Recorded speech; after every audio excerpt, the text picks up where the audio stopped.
सत श्री अकाल। Welcome to Bluebird. मैं हूं Jitendra Singh. Canada student visa आप अप्लाई करने जा रहे हैं तो आपको उन चीज़ों के बारे में बड़े ध्यान रखना होगा जिनकी वजह से आपका वीज़ा रिफ्यूज़ हो सकता है। आज हम उन्हीं 5 पॉइंट्स पे बात करेंगे। यदि आपने एक भी मिस कर दिया तो आपका वीज़ा रिफ्यूज़ हो सकता है। तो ऐसी गलती ना हो तो इन चीज़ों के बारे में ध्यान से देखें। सबसे पहले आपकी जो कोर्स सिलेक्शन है वो बिल्कुल सही होनी चाहिए, क्योंकि आपका कनाडा स्टूडेंट वीज़ा का प्रोसेस यहीं से स्टार्ट होता है। सबसे पहला पॉइंट है कोर्स सिलेक्शन का। यदि आप कनाडा स्टूडेंट वीज़ा अप्लाई करने जा रहे हैं और आपका कोर्स सिलेक्शन ठीक नहीं है तो वीज़ा रिफ्यूज़ हो सकता है, क्योंकि आपका कनाडा स्टूडेंट का जो प्रोसेस है वो यहीं से स्टार्ट होता है। आपने जो प्रीवियस स्टडी की है यदि उसके साथ आपका मैच नहीं कर रहा है, आपने जो कोर्स चूज़ किया है, तो आपका वीज़ा रिफ्यूज़ हो जाएगा। वीज़ा ऑफिसर वीज़ा नहीं देगा, क्योंकि आपकी कोर्स रेलेवेंसी जो है वो नहीं बनती वहाँ पे, और इसकी वजह से आपका जो वीज़ा रिफ्यूज़ हो जाएगा। तो सबसे पहले इस चीज़ को समझें कि जब आप वीज़ा अप्लाई करने जा रहे हैं तो आपको जो कोर्स मिल रहा है वो आपकी प्रीवियस स्टडी से मैच करता है या नहीं। आपने 12th की है या बैचलर की है तो कोर्स आपका मैच करना चाहिए। यदि बैचलर के बाद आपका गैप है और गैप के बिटवीन आपने जो काम किया है तो उससे भी आपका मैच करे आपने जो कोर्स सेलेक्ट किया है। यदि उससे आपका मैच नहीं कर रहा तो उस केस में भी वीज़ा रिफ्यूज़ हो जाएगा। तो जब भी आप कोर्स सिलेक्शन के लिए जाएं तो अपनी प्रीवियस स्टडी, प्रीवियस आपका एक्सपीरियंस उसके साथ मैच करके चलें, तो आपको वीज़ा रिफ्यूज़ल देखने को नहीं मिलेगी। आपका जो वीज़ा सक्सेस रेट है वो बढ़ जाएगी और आपका जो फर्स्ट स्टेप है वो आपका क्लियर होगा और एक्यूरेट होगा। तो सेकंड स्टेप की बात करें तो सेकंड स्टेप होता है आपकी सही तरीके से लिखी हुई एसओपी। तो सेकंड स्टेप है आपकी एसओपी कि जो आपने कोर्स सिलेक्शन की है वो कैसे आपकी मैच करती है, आपने क्यों कोर्स चूज़ किया, ये कॉलेज क्यों चूज़ किया, इसका आपको फ्यूचर में बेनिफिट क्या होने वाला है। यदि ये सब पॉइंट आपके मिलते हैं देन आपका वीज़ा निकल सकता है। तो एसओपी में आपको बहुत सही तरीके से ये सब एक्सप्लेन करना होगा कि आपने ये कोर्स क्यों चूज़ किया, प्रीवियस स्टडी के साथ आपका मैच कैसे करता है, और इस कोर्स के आपको फ्यूचर में बेनिफिट क्या है। यदि फ्यूचर में इस कोर्स के आपको बेनिफिट है तो आपका वीज़ा जो है वो निकल सकता है। इसलिए वीज़ा फाइलिंग करने से पहले अपनी एसओपी बड़े ध्यान से लिखें। यदि आप अपनी एसओपी किसी कंसल्टेंट से भी लिखवा रहे हैं, आपका कंसल्टेंट लिख रहा है, तो उस एसओपी को ज़रूर पढ़ लें।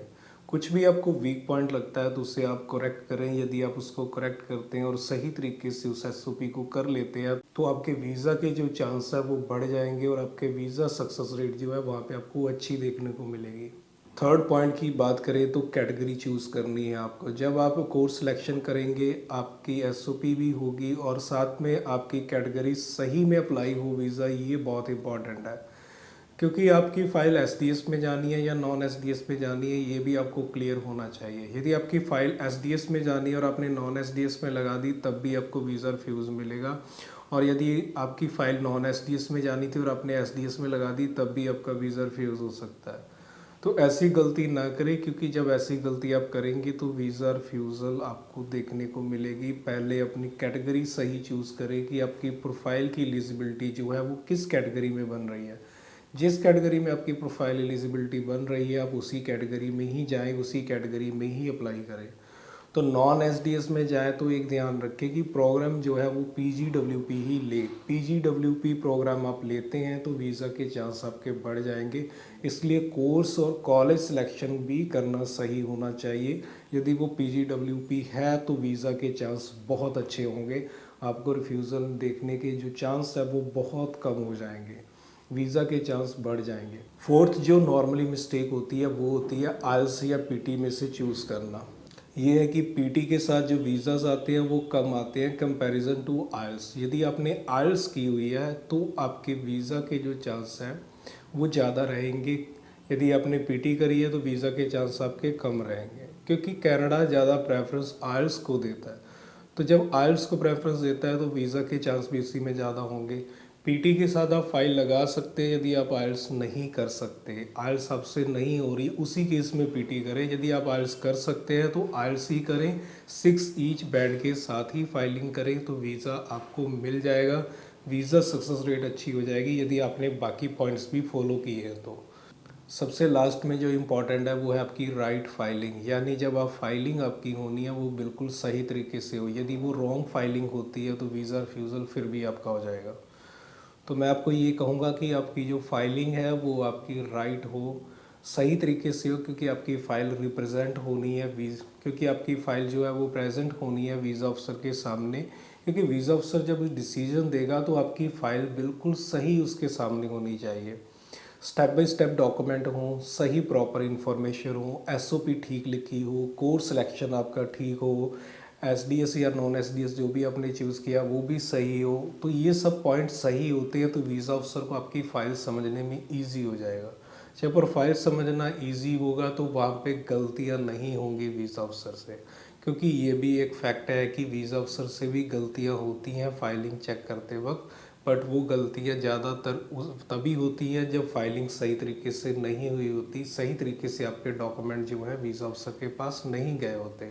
जब आप सही तरीके से डॉक्यूमेंट पहुंचाएंगे वीज़ा अफसर के पास तो आपकी फ़ाइलिंग जो है वो सही तरीके से चेक हो जाएगी और वीज़ा के चांस जो है वो भी बढ़ जाएंगे।